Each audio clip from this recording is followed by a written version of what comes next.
Today on CCX News, planning for the future. Brooklyn Park moves forward with plans for a new central fire station, what it costs, and why elected leaders believe the investment is worth it. Thanks again for joining us. Over the next 25 years, Brooklyn Park is expected to gain 17,000 people. It's one reason why the city is planning for a new, much larger central fire station, one with a significant price tag. As the city population expands, this isn't just a fire station. This fire station does have a training component, all of which we don't have currently, and we have to pay upwards of $20,000 to $50,000 to train our staff. That's Fire Chief Sean Conway discussing plans for a new central fire station with a budget not to exceed $45 million. That amounts to roughly $10 a month in additional property taxes. Conway explains the new 61,000 square foot station would provide updated decontamination units, offer the city's first fire training center, and add an emergency operations center.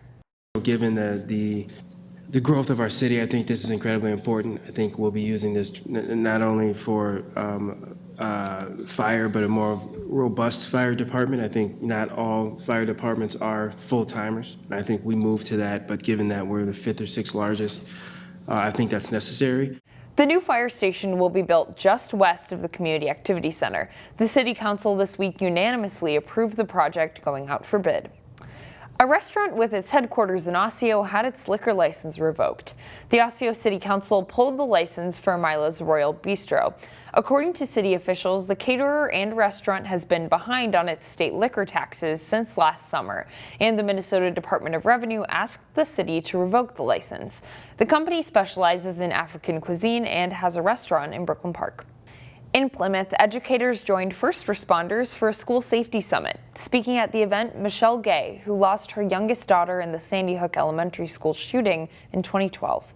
It's really about honoring her and helping other communities do better, gather together on a beautiful blue sky day like we're having here in Plymouth, and think about these things ahead of time and think about how we can do our best for our schools and our communities. Gay is now an advocate for school safety nationwide. She joined other speakers in sharing insights on school safety. Plymouth Police Chief Eric Fadden said he hopes this helps community leaders connect before any tragedy occurs. I hope this extends the mission of keeping our schools and our communities safer. The event hosted over 100 people from different disciplines with the goal of keeping kids safe. The end of the school year is always cause for celebration for students and teachers, but at Birchview Elementary in Plymouth, there's even more reason to smile. In this edition of School Spotlight, Dylan Cleveland shows us why Birchview's principal finds himself in unique company. So we're measuring the area. As the school year winds down, Denominator times denominator. It's easy to think that students and staff would have summer vacation on their minds. This is a tough one. There. But there's excitement in the air at Birchview. Well, it's a huge deal. It brings Birchview to light. It brings Wayzata Public Schools to light. After all, not every school can claim that they have an MVP as their leader. Or to be more specific, an NDP. I'm really proud. I've told a lot of my family and friends, and they've been able to celebrate too, because I feel proud to work at a school that the principal holds the NDP. That principal is Ashley Farrington, who was just named as Minnesota's National Distinguished Principal by the National Association of Elementary Principals. And it's still been a whirlwind since I was elected to be the NDP, but just a lot of excitement, definitely a lot of moments to reflect on all the good work that we're doing here. All around the building, you'll see the phrase, "You matter."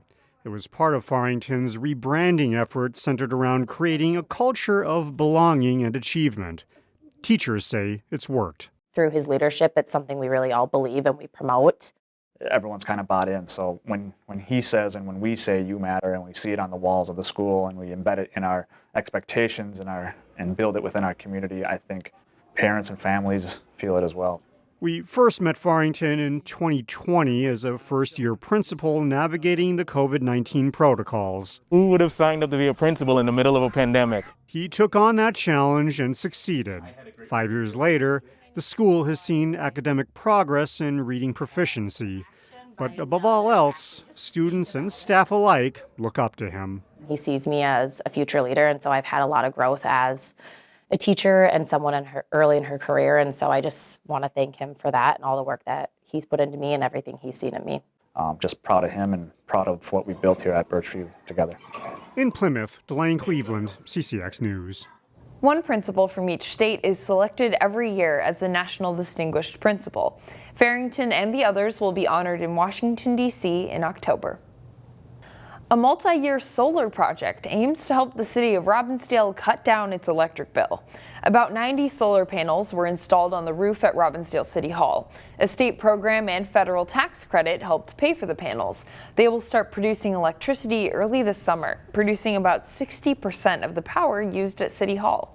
The project is essentially going to be paying for itself after just under 2 years, which is really awesome. That's a really, really short return on investment. A lot shorter than most solar projects because they're a pretty big upfront cost. Officials are also considering solar installations for other city-owned buildings. And finally, May is a month to celebrate moms, and this weekend will be a great morning to go for a run. This Sunday is the Momboss 5K, which goes around Medicine Lake. But the event is much more than a run. It's an opportunity for women to network and build supportive relationships. It features a morning retreat, which includes food, drinks, and shopping.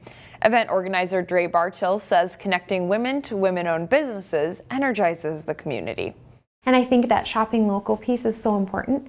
So I decided to add the element of a shopping experience and highlighting anywhere from 18 to 24. It's kind of ranged over the years of local women artisans to create a really beautiful boutique shopping experience for the women after the race.